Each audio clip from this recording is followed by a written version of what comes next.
하나님의 말씀은 요한계시록 11장 15절의 말씀입니다.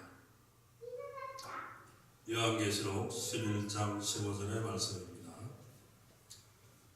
일곱째 천사가 나팔을 불매 하늘에 큰 음성들이 나서 가로되 세상 나라가 우리 주와 그 그리스도의 나라가 되어 그가 세세토록 왕노릇 하시리로다 하니 아멘. 지난 시간에 이어서 나팔의 비밀에 대하여 계속 강의하도록 하겠습니다.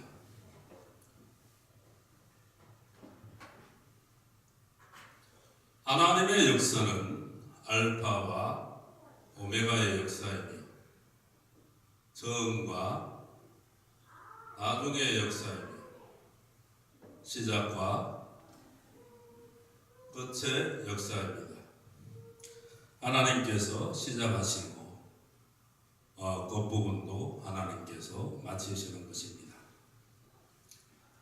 저와 여러분도 이 하나님의 역사 속에서 오늘도 달려가고 있는 것입니다. 성경은 창세기로 시작하여서 계시록에 마치게 됩니다. 이 계시록에는 앞으로 이루어질 별일의 말씀이 있으며 저와 여러분이 가야 될 새하늘과 새 땅, 새 예루살렘 성, 무궁천국이 계시록에 기록되어 있습니다. 계시록 1장 3절의 말씀을 보면 이 예언의 말씀을 읽는 자와 듣는 자들과 그 가운데 기록한 것을 지키는 자들이 이 복이 있다고 말씀합니다. 여기서 말하는 복은 환난 때 구원을 받는 복이며 재림의 예수님을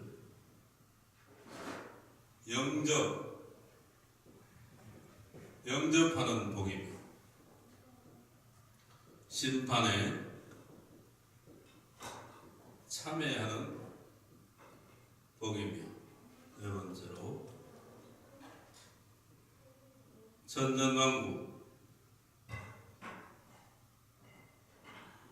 천년왕국에 들어가는 복이며 다섯 번째로 무궁천국에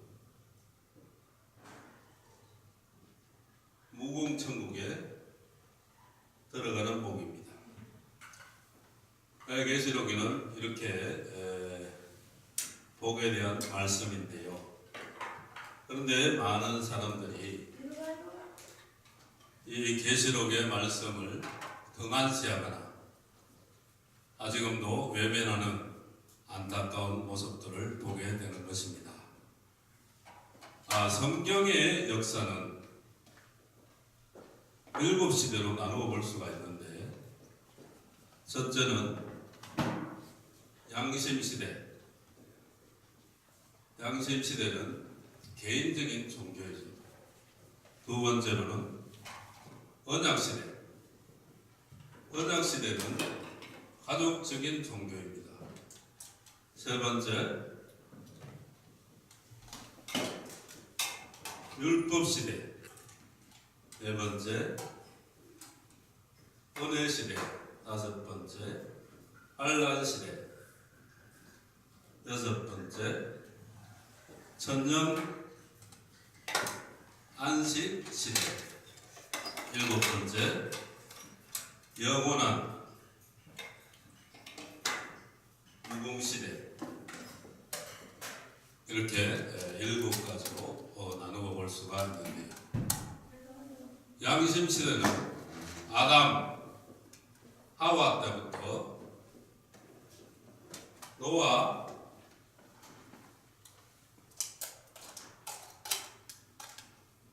이전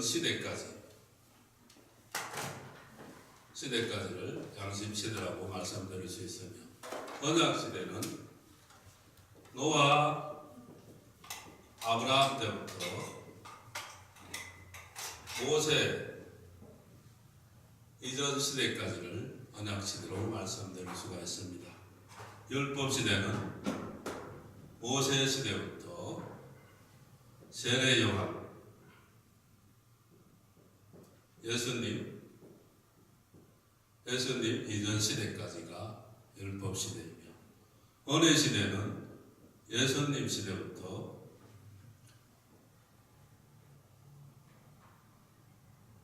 지구 땅 3분의 1이 공산화, 여기가 아니네. 은혜 시대는 예수님 시대부터 예수님 재림, 심판,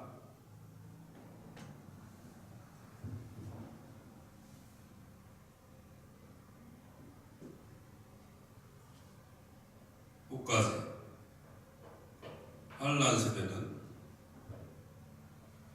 예수님 시대부터 여기 참 잘못했습니다. 지구 땅 3분의 1이 공산화 되기 이전까지가 죄송합니다. 환란 시대는 지구 땅 3분의 1이 공산화부터 예수님 재림, 심판, 후까지가 환란 시대입니다. 이 환란 시대 안에 이제 첫 번째 나팔부터 일곱 번째 나팔까지가 이 환란 시대 안에 들어있다는 것입니다. 전전한식 시대는 심판 후부터 전년 동안까지가 전전한식 시대이며, 영원한 무궁 시대는 천년 왕국 후부터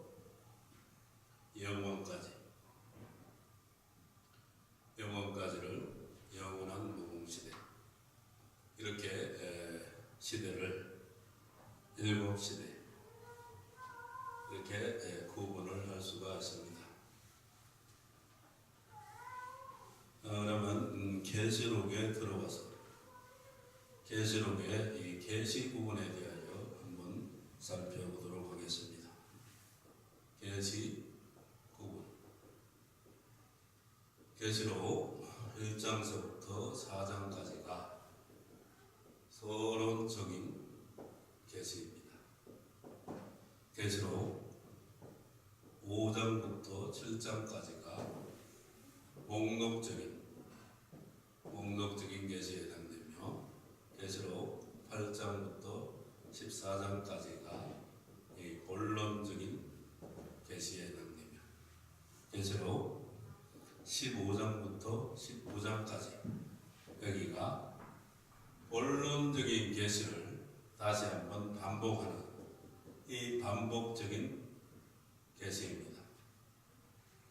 계시록 20장부터 22장까지 여기는 이 결론적인 계시입니다. 첫째 나팔에서 일곱째 나팔까지가 이 본론적인 계시에 있는 계시록 8장에서부터 14장 사이에서 첫째 나팔에서 일곱째 나팔까지가 불려지게 되는 것입니다. 그러면 이 나팔에 대하여 한번 살펴보겠습니다. 첫째 나팔, 둘째 나팔, 셋째 나팔, 넷째 나팔, 다섯째 나팔, 여섯째 나팔, 일곱째 나팔. 첫째 나팔은 계시록 8장 7절, 둘째 나팔은 계시록 8장 8절로 9절, 셋째 나팔은 계시록 8장 10절로 11절, 계시록 8장 12절, 다섯째 나팔은 계시록 9장 1절로 6절까지, 여섯째 나팔은 계시록 9장 13절에서 19절까지, 일곱째 나팔은 계시록 11장 15절이 일곱째 나팔입니다. 첫째 나팔은 사회주의, 민족적 혁명기. 둘째 나팔은 사회 혼란기. 셋째 나팔은 교회 혼란기. 넷째 나팔은 악의 발전기. 다섯째 나팔은 종들의 실현기. 여섯째 나팔은 전쟁으로 오는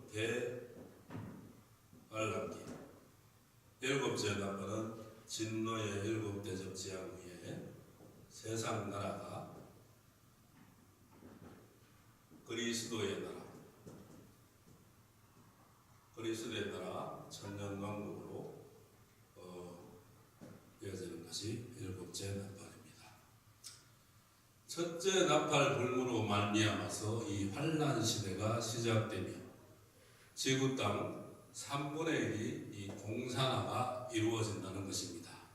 그래서 동서간의 냉전 시대, 이 시대가 일어나는 것이 첫째 나팔을 불고 일어나는 역사이며, 둘째 나팔은 사회 혼란기. 공산주의가 이제 극도로 기성을 부리게 되죠. 그래서 농민과 노동자가 주체가 되고 지주와 지식인들을 피해 학살, 피해 숙청하는 이런 시대가 사회 혼란기며, 교회와 말씀이 또 피해를 보게 됩니다. 셋째 나팔 불고 교회 혼란기에서는 하늘에서 떨어진 별이 강과 물샘에 떨어짐으로 말미암아 이 숭물을 내게 되고, 이제 거짓 선지자가 나오는 이것이 셋째 나팔 불고 일어나는 역사이며, 넷째 나팔은 이 악이 극도로 발전하여서 이제 선한 사람이 피해를 보게 되고, 이 넷째 나팔에서는 신령한 말씀을 찾아보기가 어렵고, 신령한 종들을 찾아보기가 어렵고, 신령한 성도를 찾아보기가 어렵고, 믿는 자와 안 믿는 자가 다 같은 행동을 한다는 것입니다. 믿는 자가 안 믿는 자에게 속하되는 그런 악의 발전기가 넷째 나팔에 일어나고, 다섯째 나팔 불고는 하늘에서 떨어진 별이 무적행의 열쇠를 가지고 무적행을 여니까 큰 풀무에 연기 같은 연기가 올라와서 전 세계를 덮게 되는 이 흑암 시대가 오는, 이것이 이 다섯째 나팔 불고 일어나는 역사입니다. 이 다섯째 나팔간에 이 다시 예언이 있고, 황충이의 환란이 있고, 이 맞은 종이 죽는 역사가 있고, 죽고 또 3일 만만에 다섯째 나팔 끝에 공중으로 들림받는 역사가 이 다섯째 나팔 안에 있고, 다섯째 나팔 마지막 부분에서 예수님의 이 재림이 있게 되는 것입니다. 이것이 다섯째 나팔 불고 일어나는 역사입니다. 여섯째 나팔은 전쟁으로 오는 대환란기인데요, 여섯째 나팔 불고는 이 중동전쟁이 일어나서 예비처로 가지 못하는 사람들, 공중으로 들림받지 못하는 사람들 중에서 3분의 1이 죽게 되는 그런 어마어마한 전쟁이 중동에서 일어난다는 것입니다. 그리고 중동전쟁에서는 이 짐승이 승리해서 또 수정 통치 시대를 이루는 것이 여섯째 나팔 불고 일어나는 역사입니다. 일곱째 나팔 불고 이제 예수님께서 순교자와 입맞은 종이 예수님께서 공중에서 후 3년간을 있다가 이제 수정 통치 시대를 마감하기 위해서 시온산 강림하여서 이제 진노의 7 대접 재앙으로 이 산자를 심판하고 산자 심판 후에는 이 세상의 종말이 있게 되고 이제 천년왕국 그리스도의 나라가 있게 된다는 것입니다. 이것이 이 첫째 나팔에서 7째 나팔까지의 일입니다. 그러면 5째 나팔, 6째 나팔, 7째 나팔, 천년왕국. 여기가 백보자 심판, 무궁 천국.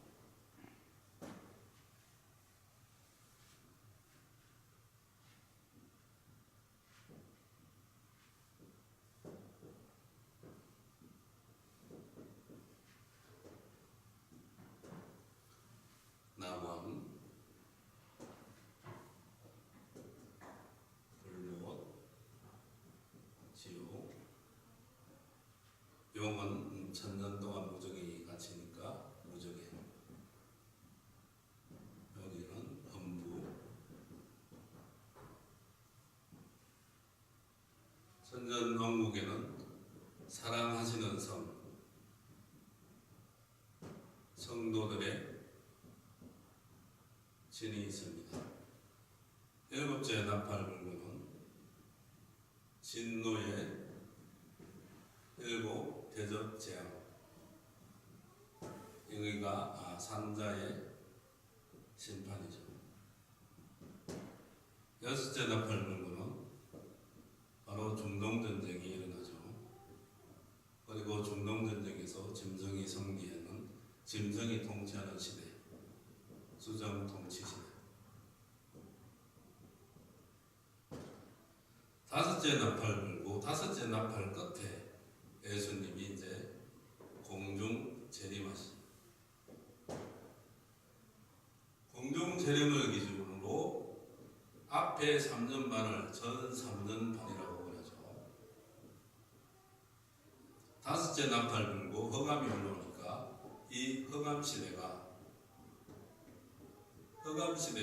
계속 나와서 7째 대접 재앙 때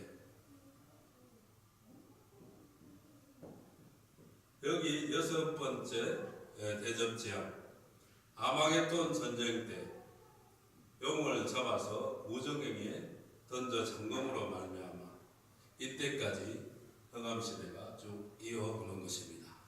전 3년 반 이때 하나님께서 마지막 구원 역사를 펴시는데 이때 다시 예언을 하게 됩니다. 다시 예언은 14만 4천이 다시 예언을 하게 되는데 이 다시 예언을 하는 목적은 셀 수 없는 능히 셀 수 없는 우리 구원하는 데 있습니다. 어린 양의 피에 씻어 옷을 희게 한 자들, 흰옷 입은 백성들을 하나님께서 택한 사람들을 구원하시기 위해서 이 마지막 구원 역사를 이렇게 임마전종을 통해서 하게 되는데 이때 6째 나팔 5개월 공중재림 5개월 전이 바로 이 5개월 환란입니다. 이것을 황충이 환란이라고 말을 하죠. 이때는 죽고 싶어도 이제 죽지를 못합니다. 그래서 사망이 동결된 시기가 이때인 것입니다. 그래서 5개월 환란이 끝나는 이 시점부터는 이제 더 이상 구원이 없습니다. 중동전쟁 수정통치시대 진노의 7 대접장 여기서는 회개 자체가 이루어지지 않으니까 더 이상 구원이 없습니다. 그리고 영원 구원은 여기서 이제 끝이 나게 되고 죽고 싶어도 죽지 못하는 시대 5개월 환란이 들어오게 되면은 이 능히 셀 수 없는 이 무리들이 임마전종의 인도를 받아서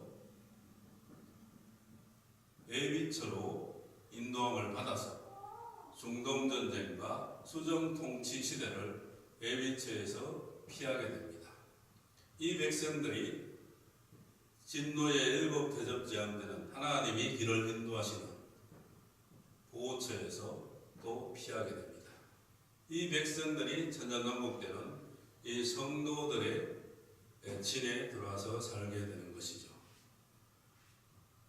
그리고 이제 다시 임마전하는 임마전 종들이 다시 연을 전 3년반을 하게 되는데, 전 3년반 다시 연을 다 마치면은 임마전 종의 사명을 다하기 때문에 이 임마전 종은 공중 재림하기 3일 반 전에 죽게 됩니다. 그 자리에서 무적에게서 올라오는 짐승에게 죽게 되죠. 3일 반을 임마전 종이 죽게 됩니다. 3일 반을 죽게 되고 이제 임마전 종이 생기를 받아서 공중에서 이리로 올라오라는 음성을 듣고 공중에 들림받게 됩니다. 들림은 순교자와 임마전 종이 이렇게 들림을 받게 됩니다. 공중에는 예수님과 순교자와 임마전 종이 이제 공중에서 수정통치 시대를 이렇게 지나가게 되고, 이 수정통치 시대를 끝내기 위해서 진노의 일곱 대접 재앙으로 산자에 심판하기 위해서 이제 시온산 강림하게 되는 것입니다. 강림에서 진노의 일곱 대접 재앙으로 이제 산자를 심판하게 되는데요. 진노의 일곱 대접 재앙 마지막 여섯 번째 대접이 아마겟돈 전쟁인데, 여기서 악인들은 심판주에 노는 검으로 죽여서 육체는 새의 밥이 되게 하고 영혼은 엄부로 보내게 됩니다. 그리고 짐승과 거짓 선지자는 산채로 살아있는 채로 불못에 보내게 됩니다. 용은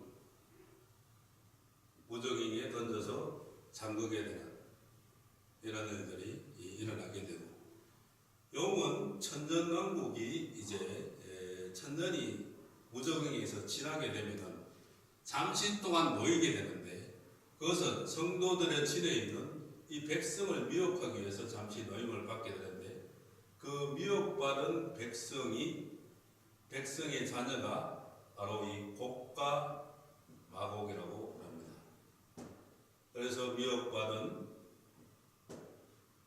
백성의 자녀는 곡과 마곡이 되어서 불못에 들어가게 된다는 것입니다.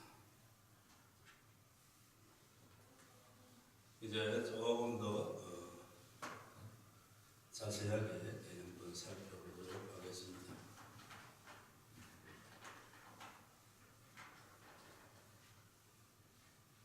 다섯째 나팔, 여섯째 나팔, 일곱째 나팔은 지금 현재의 시점으로 볼 때 가장 중요하며, 다섯째, 여섯째, 일곱째를 새 불나팔이라고 그럽니다. 그리고 다섯째에 황충이의 화가 있고, 여섯 번째는 유보라 전쟁의 화가 있고, 일곱 번째는 진노의 일곱 대접 재앙이 있는데, 이것을 합하여서 3대 화라고 말씀을 합니다. 그래서 다섯 번째 나팔, 여섯 번째 나팔, 일곱 번째 나팔이 새 불나팔이며, 다섯 번째 나팔에 황충이의 화가 있고, 여섯 번째 나팔에 중동전쟁의 유보라 전쟁의 화, 일곱 번째 나팔에 진노의 일곱 대접 재앙의 화, 이 화가 3대 화에 해당이 됩니다. 다섯째 나팔은 계시록 9장 1절로 6절. 하늘에서 떨어진 별이 무지개와 열무로 말미암아 이 흑암 시대가 이루어지는 것이죠. 마태복음 25장 5절로 6절에 보니까 다 졸며 잔다, 밤중이다, 이렇게 말을 합니다. 이사야 60장 2절에 보니까 어두움이 땅을 덮고 캄캄함이 만민을 가리운다고 말씀합니다. 이사야 5장 20절로 21절에 보니까 악을 선하다 하며 선을 악하다 하며 흑암을 광명이라고 하며 광명을 흑암이라고 하며 쓴 것을 단 것이라고 하며 단 것을 쓴 것이라고 하는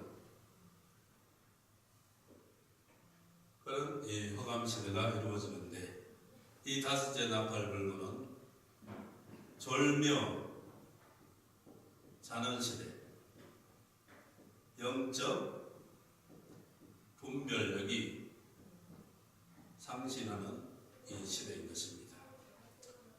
다섯째 나팔 불고 이런 흑암 시대가 이루어진다는 것입니다.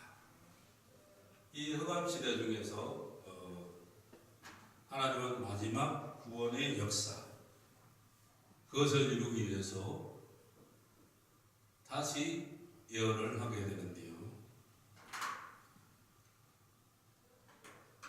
다시 예언은 계시록 10장 11절에 보니까 많은 백성과 나라와 방언과 임금에게 다시 예언한다고 말씀하며, 계시록 11장 3절에서 6절을 보니까 두 정인에게 권세를 주어서 붉은 베옷을 입고 1260일을 예언한다고 말씀합니다. 여기서 두 정인이라는 것은 여기가 두 사람을 말하는 것이 아니고 엘리야적인 하늘의 역사, 모세적인 땅의 역사, 이걸 합하여서 두 정인이라고 말을 합니다. 권세라는 것은 말씀의 권세가 있고, 다시 말할 때처럼 정인의 권세가 있고, 입술의 권세가 있고, 철장의 권세가 있고, 심판하는 권세가 있습니다. 입술의 권세와 철장의 권세는 이 심판하는 권세 안에 포함된 것이며, 정인의 권세는 이 다시 예언할 때 있는 권세고, 말씀의 권세는 지금 현재에도 역사가 일어나는 것이 바로 말씀의 권세입니다. 굵은 베옷이라는 것은 바로 이 회개 운동을 말을 하는 것이죠. 다시 예언할 때 입맞은 종 14만 4천이 오른발은 바다를 밟고 왼발로는 땅을 밟는 모대양 6대조를 다니면서 이 회개 운동을 한다는 것입니다. 우리가 요한복음 3장 3절로 5절에 보면 물과 성령으로 거듭나야 하나님 나라를 간다고 말씀합니다. 그런데 이 마지막 다시 예언 때 이 입맞은 종의 회개 운동을 듣고 중생하는 사람들이 있다는 것입니다. 이 사람들도 예비처로 인도하여서 이 마지막 구원의 역사를 이루게 되는 것이죠. 1260일은 바로 다시 예언하는 이 기간인 것입니다. 그러면 이 두 정인의 권세에 대해서 살펴보면, 엘리야적인 하늘의 권세는 하늘을 닫아서 비 오지 못하게 하고, 원수가 해하고자 하면 입에서 불이 나가서 원수를 소멸하는 마지막 때 이런 권세를 주신다는 것입니다. 이것이 엘리야적인 권세. 모세적인 권세는 물을 변하여 피되게 하고 아무 때든지 원하는 대로 여러 가지 재앙으로 땅을 친다고 말씀합니다. 마지막 때 다시 예언할 때는 이런 하늘의 권세 역사, 땅의 권세 역사와 같은 이런 권세를 주셔서 마지막 때 입맞은 종들에게 이런 큰 권세를 주셔서 다시 예언하게 한다는 것입니다. 다시 예언은 입맞은 종이 입맞은 종 14만 4천이 다시 예언을 하게 됩니다. 입맞은 종 14만 4천이 저와 여러분도 해당이 될 수 있습니다. 우리는 돌 같은 이방이죠. 근데 고린도전서 1장 18절처럼 십자가의 도, 이것이 바로 된 일의 말씀이죠. 예수님의 탄생, 십자가, 부활, 성천, 성령 강림, 이 십자가의 도를 믿음으로 말미암아 요한복음 3장 3절로 5절처럼 이제 세례를 받게 되고 물과 성령으로 거듭나게 되고, 이것이 바로 중생체, 거듭난 몸이 바로 이 중생체인 것입니다. 여기서 체질에 대해서 보면은 아담과 하와가 범죄함으로 말미암아 첫째 사망이 들어왔고, 그 육체는 첫째 사망, 죽을 수밖에 없는 게 바로 이 육체입니다. 바로 사망이 따르는 게 육체이고, 이 사망이 십자가의 도로 예수님을 믿음으로 말미암아 중생체로 하나님 나라로 갈 수 있는 중생체가 되죠.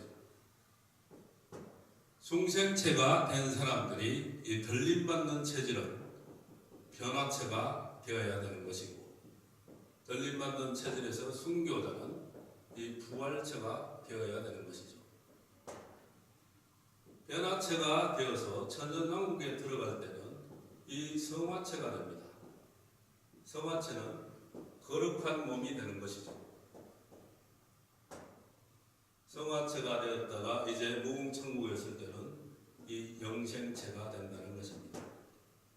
체질이 이렇게 변화가 있다는 것입니다. 돌 같은 이방이 고린도전서 1장 18절처럼 십자가의 도를 믿음으로 된 일의 말씀을 믿음으로 말미암아 예수를 영접하게 되고, 이제 세례를 받아서 물과 성령으로 거듭나서 중생체가 된 사람들은 갈라디아서 3장 27절로 29절에 보니까 아브라함의 영적 자손이 된다는 것입니다. 저와 여러분이 아브라함의 영적 자손이 된다는 것입니다. 이 아브라함의 영적 자손이 된 사람들이 이사야 2장 2절로 4절, 미가서 4장 1절로 3절처럼 야곱의 도를 배우게 됩니다. 야곱의 도는 바로 될 일의 말씀이죠.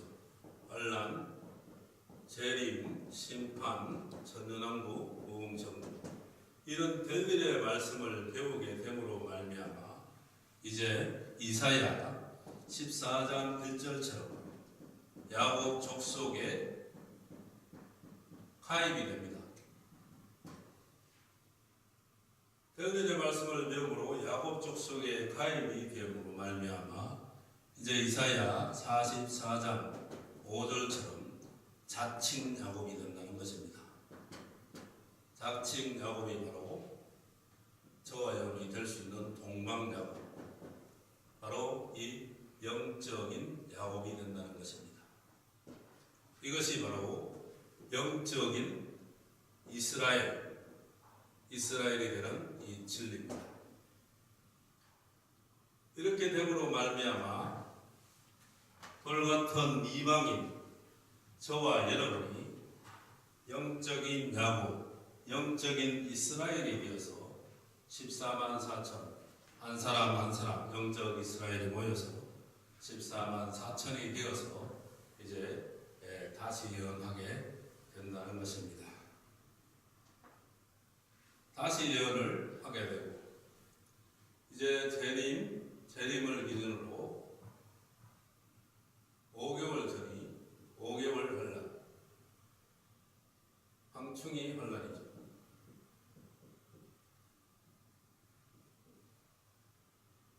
계시록 9장 5절로 11절.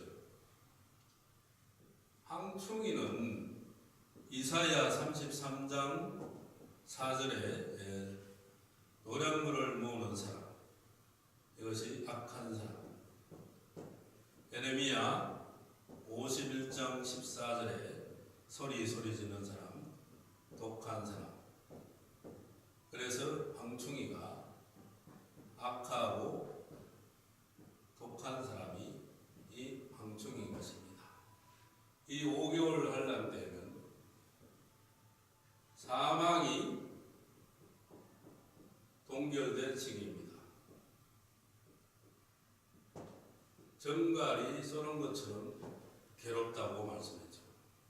사망이 동결된 시기라서, 사망이 동결됐다는 것은 죽기를 원해도 죽지 못한다는 것입니다. 이것이 바로 5개월 환란이 일어나는 역사이며 이 황충이 환란이 되는 것입니다.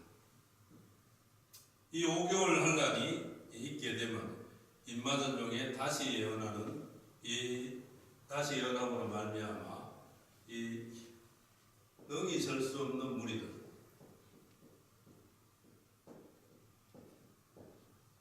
디도디온 무리들을 계시록 7장 9절로 14절처럼 이 무리들을 5개월 환란이 있음으로 말미암아 이 무리들을 예비처로 인도하게 됩니다.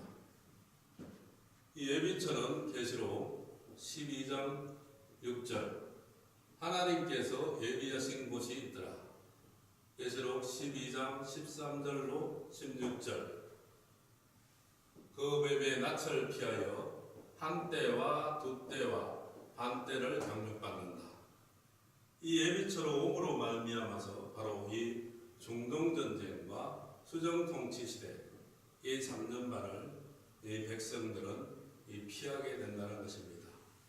이것이 능히 설 수 없는 무리들입니다. 이제 다시 예언하는 임마전종 14만 4천은 이 백성들을 예비처로 인도하면은 이 다시 예언하는 이 사명을 다하게 됩니다. 그러므로 말미암아 임마전종이 3일 반 죽게 됩니다. 무적에게서 올라온 짐승에게 죽게 되는데요. 이 임마전종은 전 세계를 다니면서 다시 예언을 이렇게 하게 되는데 이 자리에서 그 자리에서 3일 반을 죽게 됩니다.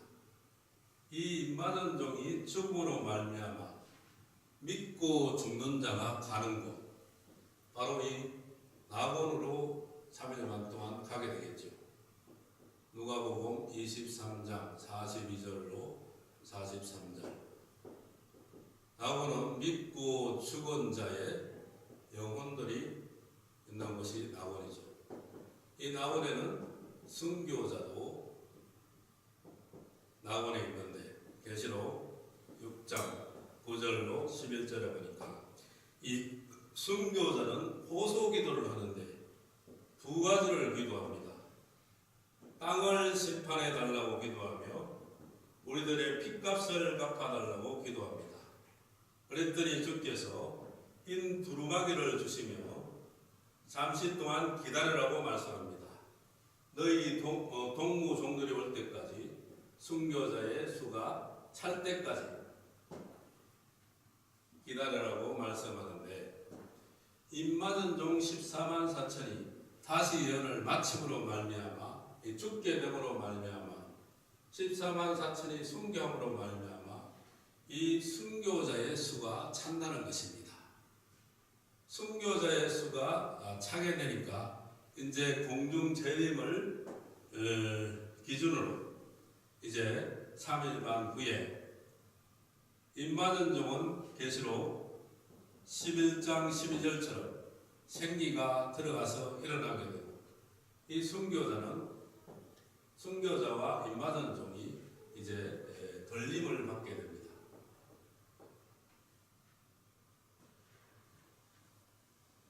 공중 들림이 있게 되는 것이죠.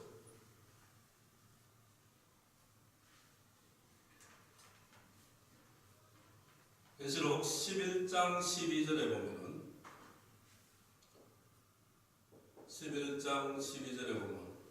공중에서 음성이 이리로 올라오라는 음성을 듣고 이제 입맞은 종이 들림을 받게 되고, 순교자는 살전 4장 16절에 보니까 그리스도 안에서 죽은 자들이 먼저 일어나고, 그래서 이 순교자와 입맞은 종이 이제 들림을 받게 된다는 얘기죠.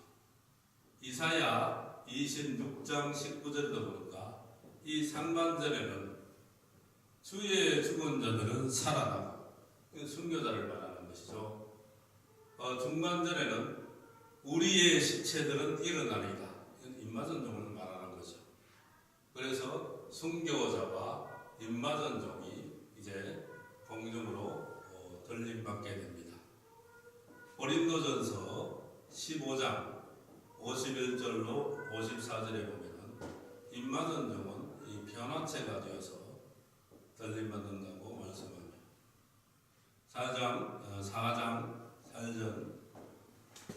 17절에 보면 그 후에 우리 살아남은 자도 저희와 함께 구름 속으로 끌어올려 공중에서 주를 영접한다고 말을 합니다.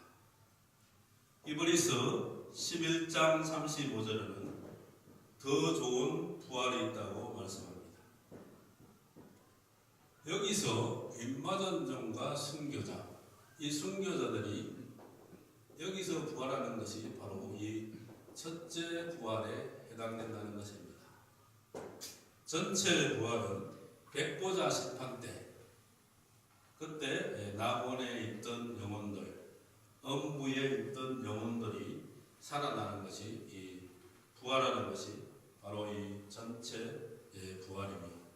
여기서는 이 첫 번째 부활, 순교자가 첫 번째 부활을 하게 되는 것입니다.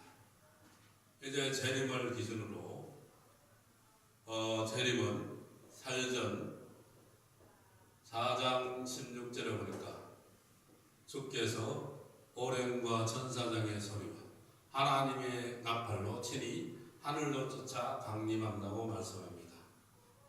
이제 재림이 있게 되고 순교자가 입맞은 종 들림이 있게 되고, 이제 여섯째 나팔이 불게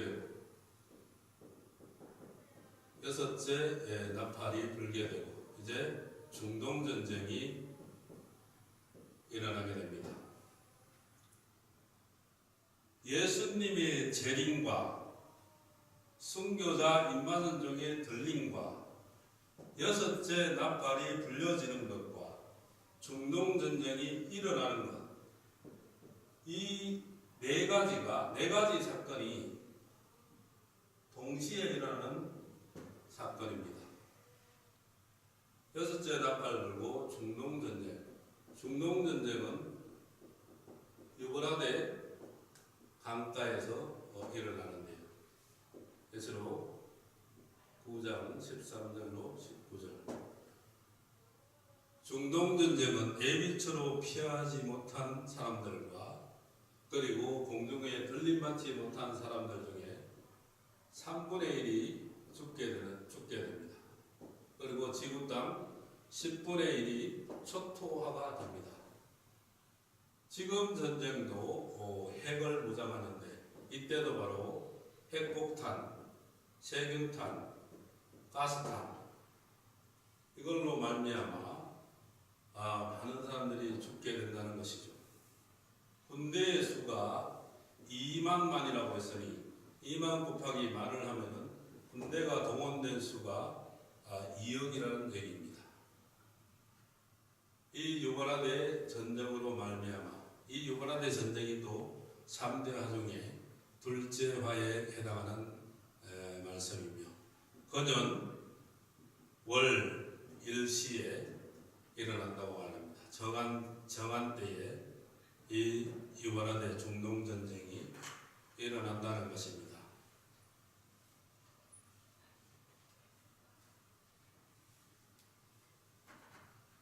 안에서 7장 유가라데 전쟁에 대하여서는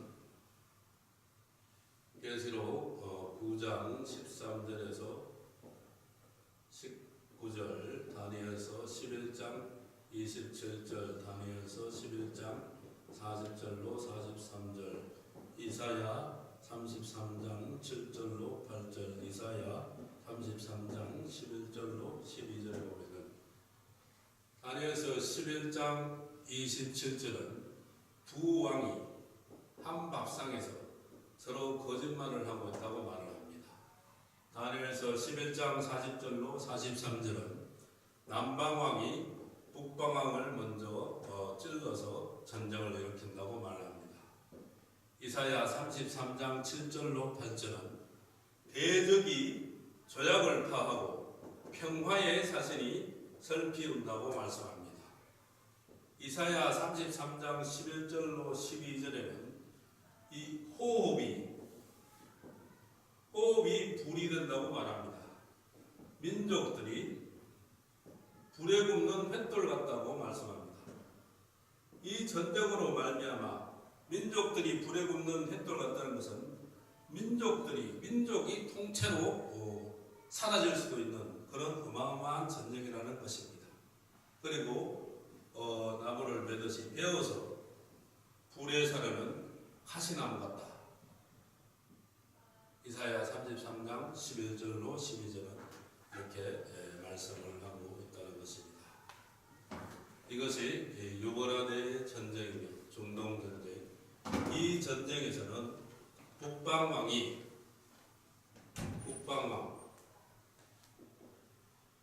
짐승이 승리하게 된다는 것입니다. 짐승 무신론 공산주의가 승리함으로 말미암아 이 수정 통치 시대가 이제 이루어집니다. 다니엘서 7장 25절에 보니까 그 성도는 그의 손에 붙임 바 되어 한 때와 두 때와 반 때를 보낸다고 말씀합니다. 다니엘서 9장 27절은 한 일회의 절반이라고 말을 하며 계시록 12장 13절로 16절은 그 뱀의 낯을 피하여 한 때와 두 때와 반 때를 보낸다고 말씀하며 계시록 13장 5절로 8절에는 짐승이 42달 일할 권세를 받는다고 말을 합니다. 계시록 11장 2절에는 거룩한 성을 이방인이 42달 짓밟는다고 말을 합니다. 이 수정 통치 시대는 무신론 공산주의가 이게 다스리는 시대인데 이 짐승이 8째 왕이 되어서 전 세계를 10등분하여서 이제 다스리게 되는데요. 용이 영적 지배자다. 용이 짐승에게 보좌를 주고 권세를 주고 능력을 줍니다. 그래서 짐승이 강한 힘을 가지게 되죠. 이 짐승은 또 거짓 선지자를 앞세웁니다. 용과 짐승과 거짓 선지자가 바로 이 대적의 3세력이죠. 수정 통치 시대는 영적인 지배자 용이 정치적인 지배자 짐승에게 보좌를 주고 권세를 주고 능력을 줍니다. 정치적인 지배자 짐승은 종교적인 지배자 거짓 선지자에게 또 권세를 주어서 우상을 만들게 하고 우상에게 절하게 하고 하늘로서 불을 끌어내리고 거짓 기적을 만들고 이마와 오른손에 짐승표 666을 만들어서 이제 수정 통치를 짐승이 다스리는 통치를 하게 된다는 것입니다. 이것이 바로 수정 통치 시대, 짐승이 다스리는 이 수정 통치 시대인 것입니다. 계시록 13장 2절에 보면은 이 짐승에 대해서 말씀하고 있는데, 짐승은 이 표범 같다고 말을 합니다. 표범은 간사한 계율주의, 그리고 이중적인 색채, 그리고 곰의 발 같다고 말합니다. 곰의 발은 바로 약탈자의 모습, 그리고 강한 힘, 그리고 사자의 입 같다고 말을 합니다.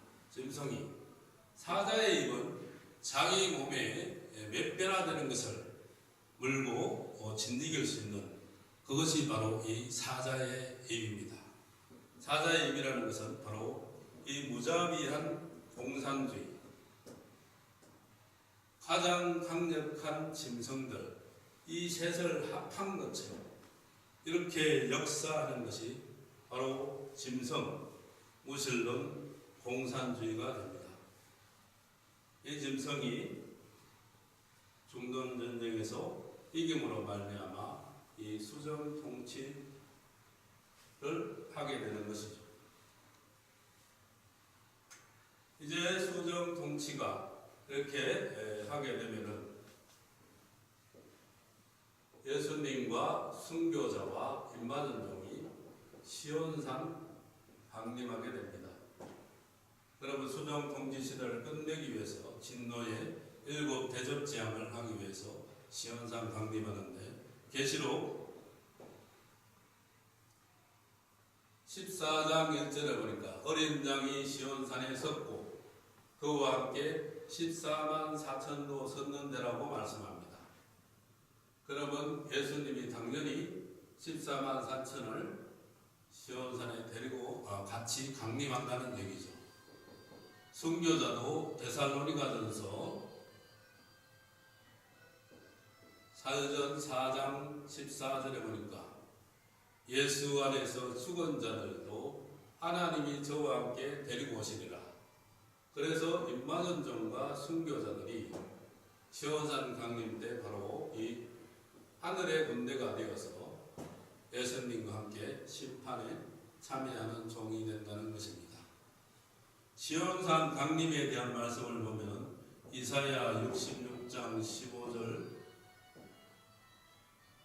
16절, 다니엘서 2장 34절 35절, 스가랴 14장 4절 5절, 그리고 이사야 64장 1절로 3절, 이사야 19장 1절로 4절, 계시록 1장 7절, 계시록 6장 12절에서 17절, 이사야 66장 15절 16절은 여호와께서 불의 공이 되어서 강림하시고 불과 칼로 심판하시고 여호와께 살육당할 자가 많다고 말씀합니다. 다니엘서 2장 34절로 35절은 떠임돌이 되어서 이제 떠임돌 심판주로 오셔서 신성을 부숴드린다. 스가랴 14장 4절로 5절은 예루살렘 동편 감람산에 서서 심판하신다. 이사야 64장 1절로 3절은 주께서 우리의 생각밖에 두려운 일을 행하신다. 이사야 19장 1절로 4절은 여호와께서 빠른 구름을 타시고 애굽에 강림하신다고 말씀합니다. 계시록 1장 7절은 심판주의 지상 강림을 서론적인 계시로 보여준 것입니다. 볼지어다 구름을 타고 오시리라. 심판주의 지상 강림을 서론적인 계시로 보여준 것이고, 계시록 16장 12절로 17절은 심판주의 지상 강림을 이 목록적인 계시로 보여주는 것입니다. 그래서 예수님께서 이제 시온산에 순교자와 임마전종 하늘의 군대를 데리고 시온산에 강림하여서 이제 진노의 일곱 대접제약 산자의 심판, 이때 일곱째 나팔이 불려지게 되죠. 계시록 11장 15절.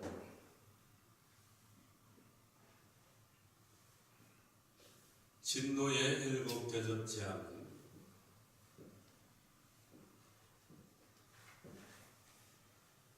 첫째 대접, 둘째 대접, 셋째 대접, 넷째 대접, 다섯째 대접, 여섯째 대접, 일곱째 대접. 첫째 대접은 대접을 땅에 쏟게 됩니다. 둘째 대접은 바다에 쏟게 되고, 셋째 대접은 강과 물 근원에 쏟게 되고, 넷째 대접은 해에 쏟게 되고, 다섯째 대접은 짐승의 보호자에 쏟게 되고, 여섯째 대접은 유브라데 강에 쏟게 되고, 일곱째 대접은 공기 중에 쏟게 되는 것이죠. 첫째 대접을 쏟음으로 말미암아 이 독한 헌대가 있고 독종이 있습니다. 그래서 많은 사람들이 죽거나 상하게 되고, 바다의 둘째 대접을 부음으로 말미암아 이 바다가 피가 됩니다. 둘째 대접은. 셋째 대접을 강과 물건의 손으로 강과 물샘이 피가 됩니다. 그래서 모든 사람이 피를 마실 수밖에 없죠.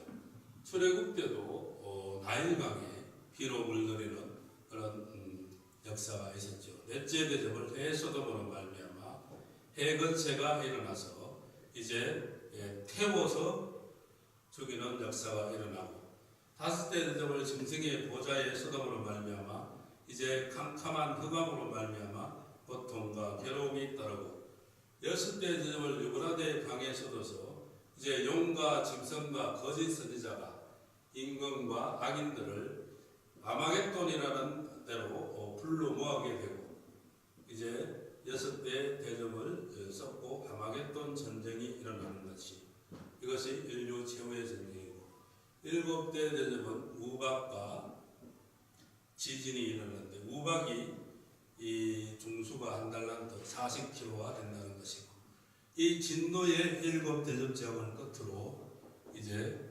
세상 종말이 있게 됩니다. 그러면 이 아마겟돈 전쟁에 대하여 한번 살펴보도록 하겠습니다.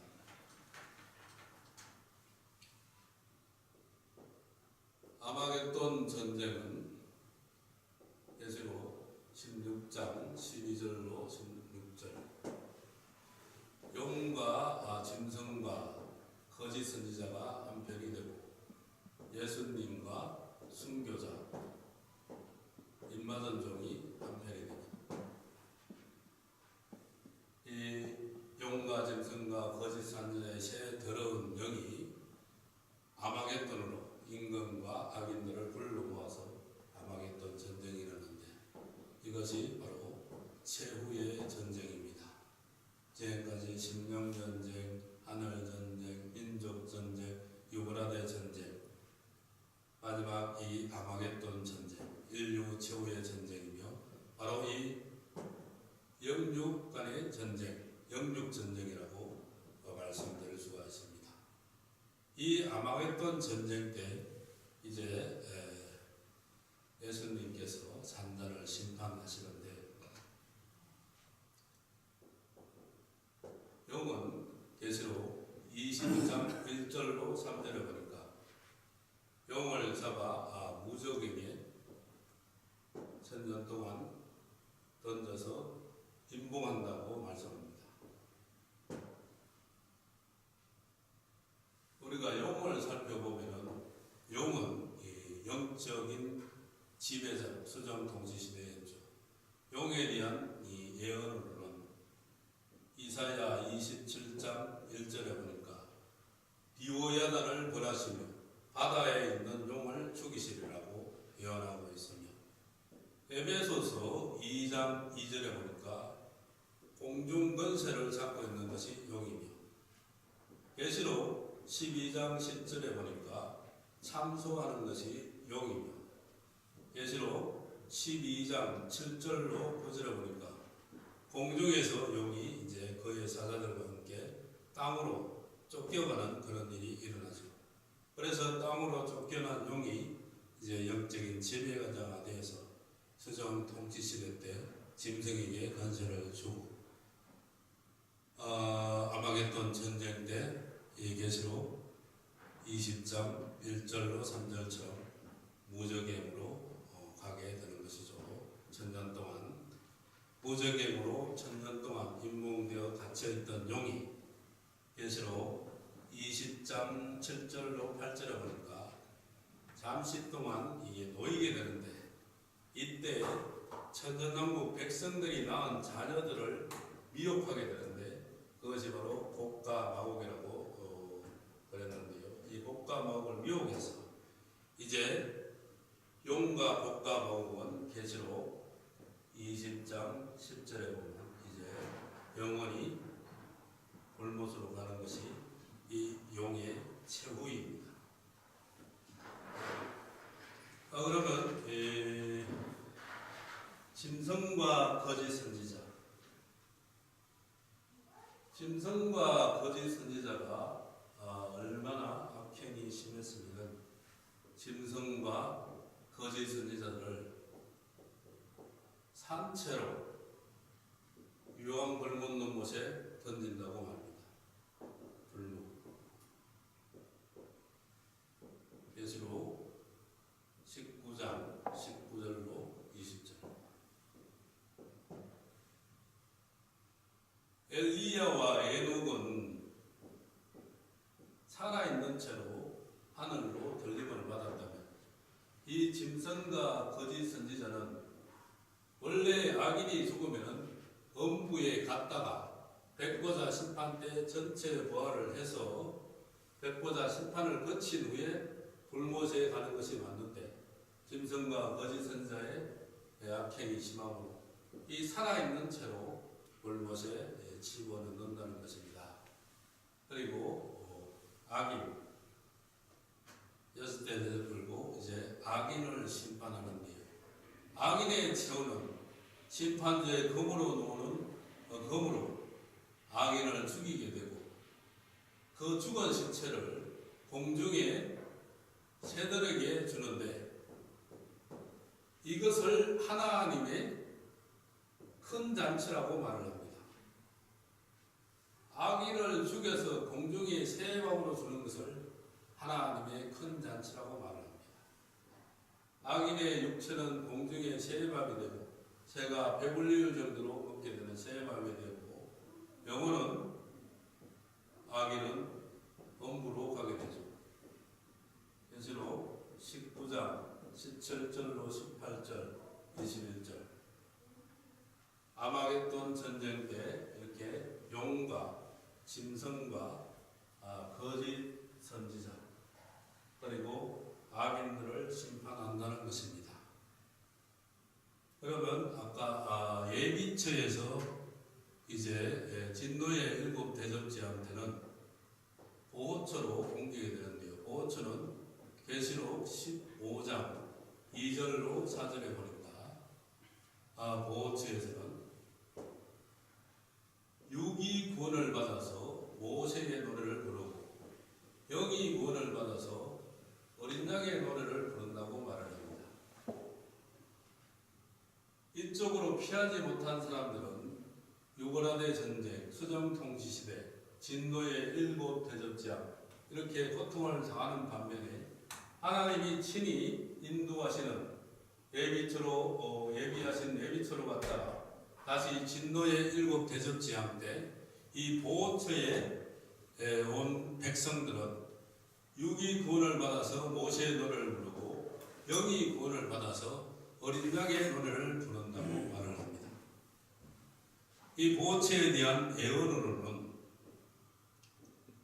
미가서 2장 12절로 13절, 서바냐 2장 6절로 7절, 이사야 4장 5절로 6절, 계시록 7장 15절로 16절, 이사야 26장 20절, 이사야 33장 21절로 24절, 시편 66편 1절로 6절, 미가서 2장 12절로 13절에서는 한 처소에서 보호한다고 말합니다.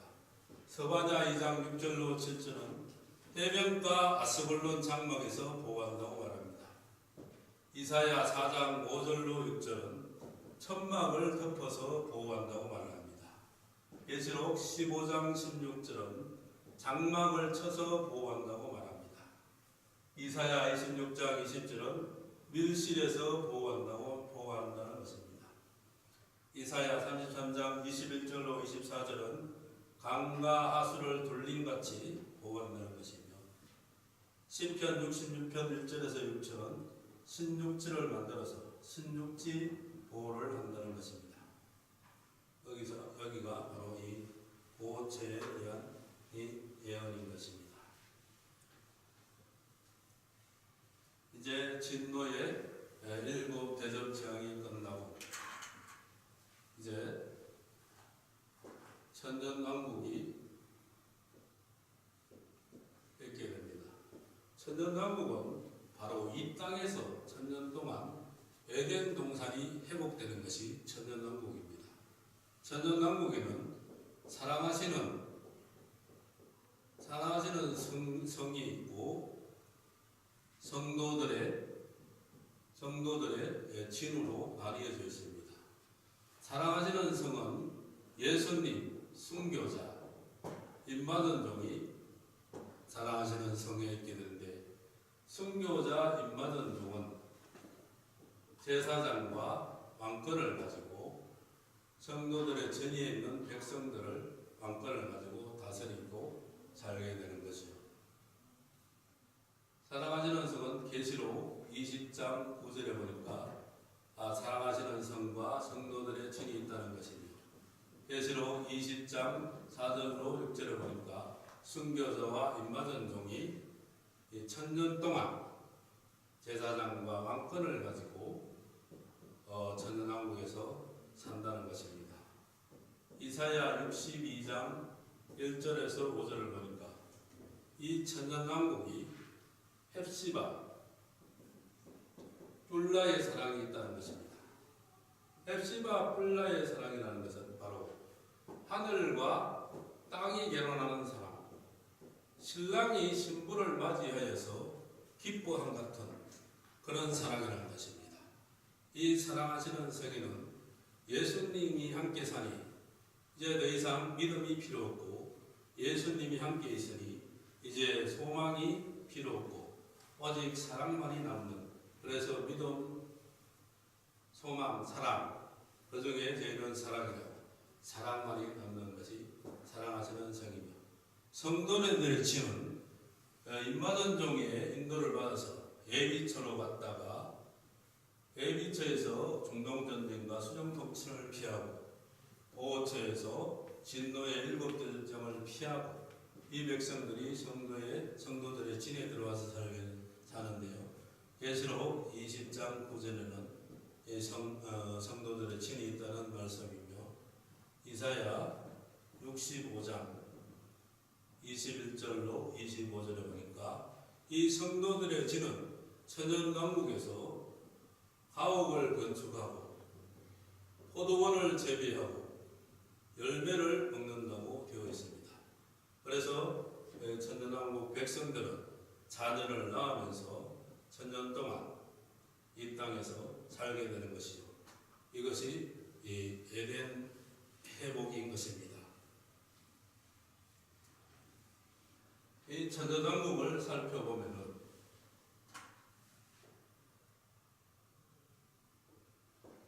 예시로 20장 1절로 3절, 이사야 2장 4절, 이사야 9장 6절로 7절, 이사야 65장 25절, 이사야 35장 5절로 6절, 이사야 35장 8절로 10절, 이사야 30장 26절, 이사야 60장 15절에서 22절, 이사야 65장 20절, 이사야 65장 23절. 천연왕국에는 이 마귀가 무정에게 가두니까 이 마귀가 없습니다. 그리고 천연왕국에는 이제 침정전쟁, 하늘전쟁, 유브라데 전쟁, 진노의 7대 적장, 모든 전쟁이 아마겟돈 전쟁까지 다 끝나고 이제 전쟁이 없습니다. 그리고 이사야 9장 6절로 7절, 공평과 정의로 보존합니다. 그리고 이사야 65장 25절은 피해가 없습니다. 그리고 이사야 35장 5절 6절은 장애자가 없습니다. 장애가 회복이 됩니다. 그리고 이사야 35장 8절로 10절에는 이제 천연왕국에는 제약이 없습니다. 이사야 30장 26절에는 박토가 없습니다. 박토라는 것은 이 척박한 땅, 햇빛이 절벽같고 달빛이 햇빛 같다 보니까 이 척박한 땅이 없습니다. 이사야 60장 15절로 22절에는 천연왕국에는 부족함이 없습니다. 이사야 65장 20절에는 천연왕국에는 조사가 없습니다. 조사라는 것은 일찍 죽을 사, 일찍 죽는 것이 없다는 것입니다. 천연왕국의 65장 25절에는 재난이 없습니다. 이런 나라가 바로 천연왕국입니다. 그런데 천연왕국에는 햇빛이 있고 달빛이 있습니다. 그런데 우리가 영원히 가야 될 무궁천국에는 햇빛과 달빛이 없는 데입니다. 사람들이 천연왕국과 무궁천국을 혼돈하는 경우가 있는데, 천연왕국은 바로 이 땅에서 에덴 회복이 이루어지는 것이 바로 천연왕국이며, 무궁천국은 새 예루살렘성, 새 하늘과 새 땅이 바로 이 무궁천국인 것입니다. 이제 천연왕국 후에는 백보자 심판이 있게 됩니다. 계시록 20장 11절로 14절. 백보자 심판은 크고 흰 보자. 백보자 심판을 죽은 자의 심판, 그리고 전체 부활이라고 말을 합니다. 이때는 죽은 자들이 다 전체적으로 부활을 합니다. 믿고 죽은 자들이 있는 데가 바로 낙원이죠. 믿지 않고 죽은 자들이 있는 데가 바로 이 엄부입니다. 낙원은 누가복음 23장 42절로 43절, 엄부는 누가복음 16장 22절로 23절. 여기는 믿지 않고 죽은 자들, 믿고 죽은 자들이 낙원에 있는데, 천연왕국 때는 이 사람들이 부활을 못하고, 이제 천연왕국이 끝나고 백보자 심판이 있을 때 낙원에 있는 사람들도 전체 부활하고, 엄부에 있는 사람도 부활을 하는데, 낙원에 있는 사람들은 믿고 죽은 자니까 요한복음 5장 24절로 근거해서 이제 심판에 이르지 아니하고 낙원에 있는 자들은 이 생명의 부활, 선한 일을 행한 자들. 요한복음 5장 28절로 29절. 생명의 부활로 부활하여서, 이것이 바로 이 상급이라고 할 수가 있는 것이죠. 믿고 죽은 자의 영혼이니까. 이 상급으로 생명의 부활로 선한 일을 행한 자로 부활하여서 이 낙원에 있던 사람들은 이제 무궁천국으로 들어가게 되는 거죠. 음부에 있던 사람들은 이제 심판의 부활, 요한복음 5장 28절로 29절. 심판의 부활로 부활해서 이 사람들은, 낙원에 있는 사람들은 생명책에 기록되어 있다면, 이 영부에 있는 사람들은 행위책에 기록된 대로 이제 심판의 부활로 부활해서 이제 불못에 가게 된다는 것입니다. 이것이 이 백보자 심판. 백보자 심판은 천년왕국 후에 있는 것이 백보자 심판입니다. 이때는 이제 더 이상 지구가 필요가 없습니다. 지구가 체질에 녹게 되고 지구가 서게 되는 이 지구 멸망이 있게 되는 거죠. 이것이 바로 백보자 심판입니다. 이제 무궁천국을 보면, 무궁천국은 새하늘과 새 땅, 새 예루살렘성이라고 말하는 거죠. 천연왕국에서 예수님 순교자 임마전종은 백보자 심판을 거치지 않고 예수님 순교자 임마전종은 무궁천국에 들어오게 되는 거죠. 천연왕국의 백성들은 계시록 21장 24절.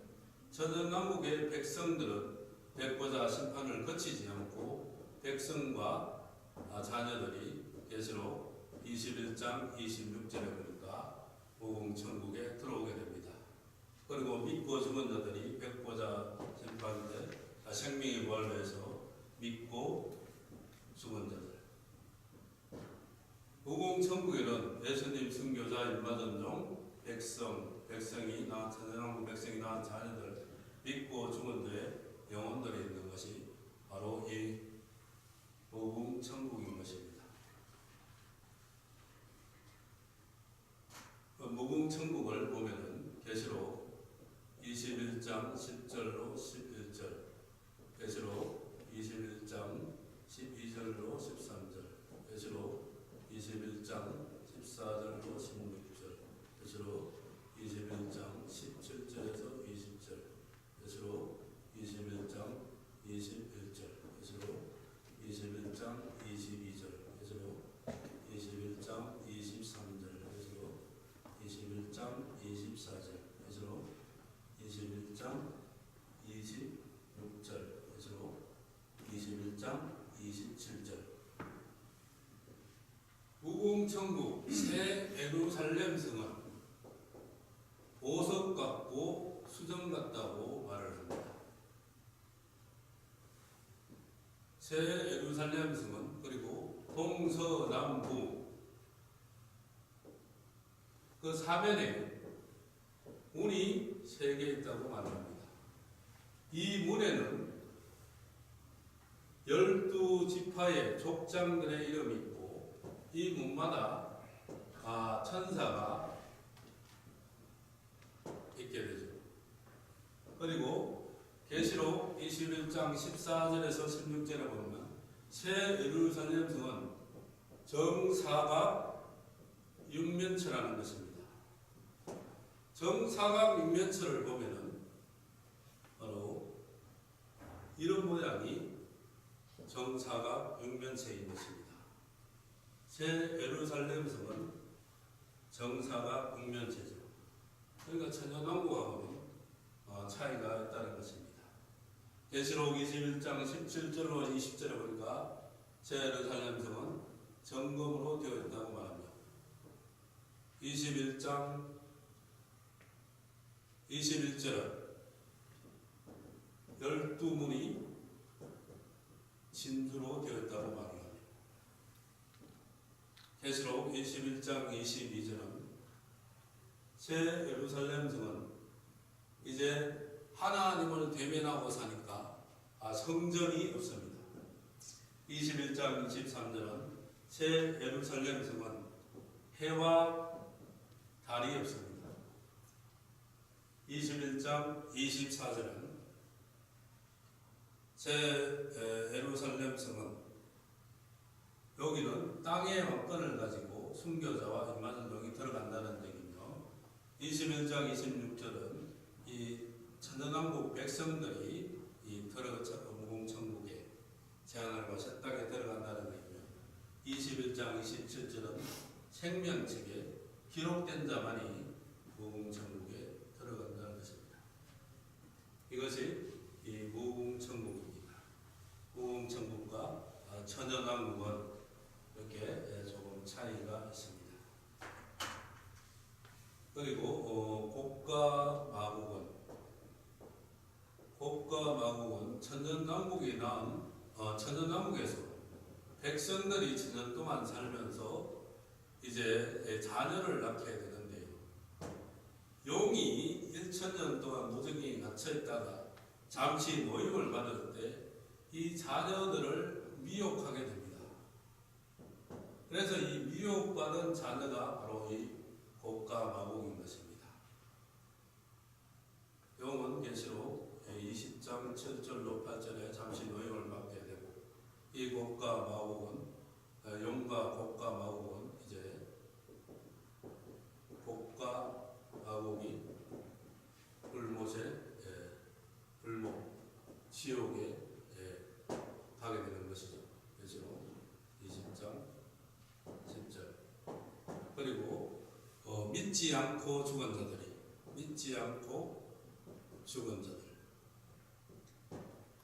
자의 영혼들 여기가 불못에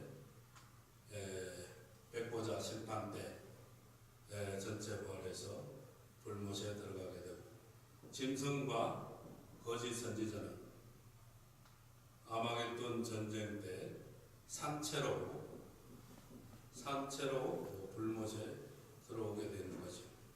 그 악인은 아마겟돈 전쟁 때 악인은 죽여서 육체는 새밥이 되고 영혼은 음부로 있다가 이제 백보자 심판 때 전체 부활해서 악인은 믿지 않고 죽은 자의 영혼들과 여기 악인이 같이 포함되어 있다는 것입니다. 그래서 불못에는 용과 곡과 마곡 그리고 믿지 않고 죽은 자의 영혼 그리고 악인들 짐승과 거짓 선지자 계시록 20장 14절로 15절 사망과 무도 불못에 넣고 생명책에 기록되지 않는 자 다 불못에 넣는다고 말을 합니다. 그래서 다섯째 나팔, 여섯째 나팔, 일곱째 나팔이 새 불나팔이 되며 여기서 황충이의 환란, 유브라 전쟁의 환란, 진노의 일곱 대적 재앙의 환란 여기가 3대 화에 해당이 되는 것입니다. 이 계시록에는 이렇게 하나님의 비밀이 기록되어 있습니다. 이 예언의 말씀을 읽고 듣고 지키는 자가 복이 있습니다. 저와 여러분 이 계시록을 더욱더 관심을 가지시고 이 진리의 말씀을 잘 깨달아 알므로 말미암아 참으로 천년왕국 무궁천국에 들어가는 축복이 저와 함께 있기를 바랍니다.